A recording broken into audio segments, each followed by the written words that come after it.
Bonjour et bienvenue sur Option Trading Tool. Donc si vous vous intéressez à l'investissement, vous ne pouvez pas ne pas vous intéresser aux options. Donc nous avons vu dans une vidéo très récente quels sont les avantages à utiliser les options dus à la caractéristique des marchés.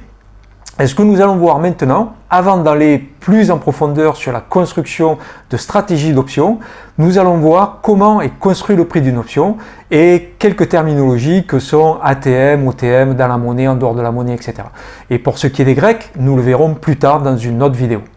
Et bien c'est parti, je vous invite donc à découvrir cette vidéo et voir comment le prix des options est construit et qu'est-ce qu'une option ATM, qu'est-ce qu'un call, qu'est-ce qu'un put.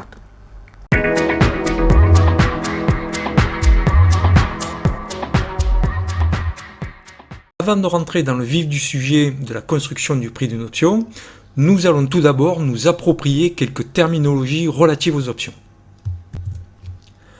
Donc les options ont une date d'échéance. Donc lorsque vous allez par exemple sur une plateforme telle que celle que vous avez là sous les yeux, vous allez pour une action donnée, un ticker donné, vous allez avoir la liste des dates d'échéance de ce ticker. Donc on voit ici que nous avons le 15 mars, le 22 mars, etc. Et nous avons ici le nombre de jours qui nous séparent de sa date d'expiration. Ensuite, sur la chaîne d'options, si on choisit une date d'échéance, par exemple le 19 avril, que l'on clique dessus, s'ouvre alors un tableau que nous appelons la chaîne d'options. Sur la chaîne d'options, sur la partie gauche, nous avons ici tout ce qui concerne les calls. Et sur la partie droite, nous avons tout ce qui concerne les puts. Pour savoir la différence entre un call et un put, je vous invite à voir la vidéo qui traite du sujet. La colonne centrale, ici, c'est ce que nous appelons les strikes.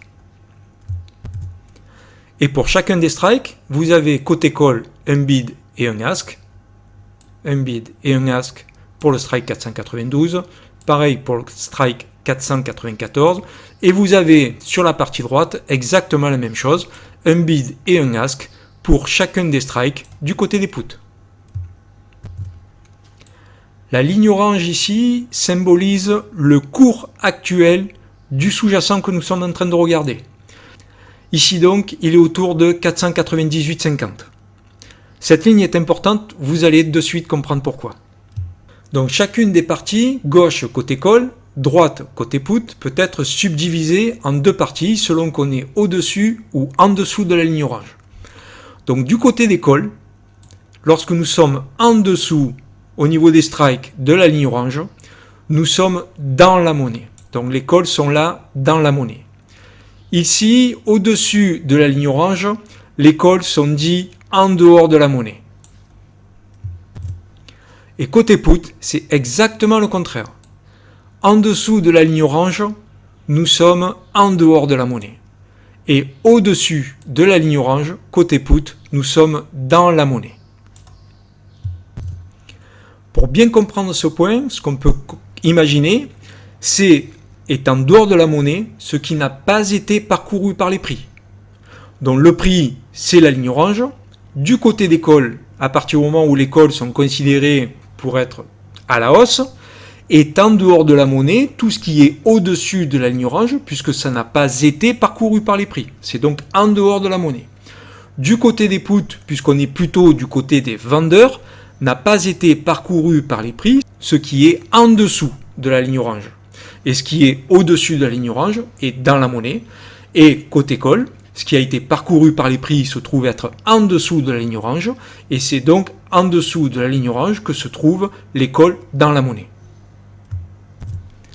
Et pour finir avec cette notion de dans la monnaie, en dehors de la monnaie, et dit dans la monnaie, donc ATM pour at the money, le strike qui est le plus proche de la ligne orange, à savoir du cours actuel du sous-jacent. Ici, c'est 499, 498. Voilà, nous avons vu donc ces terminologies que sont dans la monnaie, en dehors de la monnaie, côté put et côté call.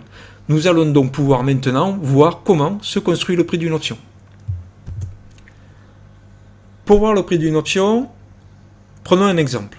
supposons que nous soyons intéressés pour acheter le call de strike 165 et que le cours actuel du sous-jacent soit de 174,91 et que le prix de l'option pour acheter donc le strike call à 165 coûte 13,55 $. Nous avons donc notre strike à 165, le prix de notre sous-jacent à 174,91, la valeur intrinsèque est donc égale à 9,91, ce qui correspond en fait au prix du sous-jacent moins le strike.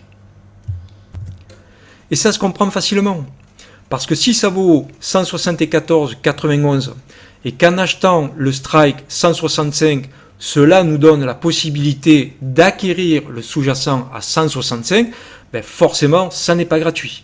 Donc, la différence entre le cours du sous-jacent et le strike que nous achetons à 165, ben forcément, il y a dans le prix de l'option que nous allons acquérir le coût de la différence entre le sous-jacent et le strike que nous acquérons. Dans notre cas, 9,91. Alors si le prix de l'option est de 13,55 et que la valeur intrinsèque est de 9,91, où est la différence? Eh bien la différence, c'est la valeur extrinsèque. Et elle est constituée donc de 3,64 $, c'est-à-dire 13,55, le prix de l'option, moins les 9,91 de la valeur intrinsèque. Et qu'est-ce qui constitue ces 3,64 ? C'est la volatilité implicite, la valeur temps, les taux d'intérêt et le dividende. Et un point extrêmement à comprendre ici, c'est que à la date d'échéance d'une option, aucune option n'a de valeur extrinsèque. C'est-à-dire que les 3,64 vont se transformer en 0 à la fin de l'expiration de l'option. Restera seulement de la valeur intrinsèque à la condition évidemment que le cours du sous-jacent à la date d'échéance reste au-dessus du strike. Donc pour le dire autrement, si à la date d'échéance qui est par exemple dans 30 jours, le cours reste à 174,91, à cette date d'échéance, le call 165 vaudra 9,91. Il aura donc perdu la totalité de sa valeur extrinsèque de 3,64. Et si le sous-jacent passe en dessous de 165, il aura évidemment perdu la valeur extrinsèque, mais il n'aura plus de valeur intrinsèque, et donc vaudra 0. Par conséquent, vendre des options, vous l'avez compris, est extrêmement bénéfique parce que toutes les options finiront avec une valeur extrinsèque de 0, alors que lorsque vous achetez une option, vous payez toujours de la valeur extrinsèque. Et donc, en vendant des options, vous êtes sûr de faire en sorte d'avoir une plus-value sur la valeur extrinsèque. Alors certes, vous pouvez avoir une moins-value qui va être, elle, due à l'augmentation du cours du sous-jacent et donc à l'augmentation de la valeur intrinsèque. Donc si vous vendez quelque chose 9,91 qui à la sortie vaut 15, ben forcément vous avez perdu. Mais par contre, vous aurez récupéré la valeur extrinsèque. D'où l'avantage d'être plutôt du côté des vendeurs que du côté des acheteurs.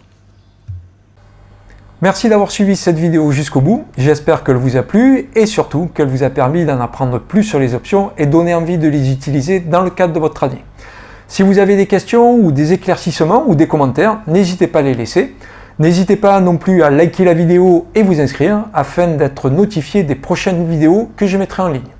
Eh bien, à nouveau merci et je vous dis à très bientôt.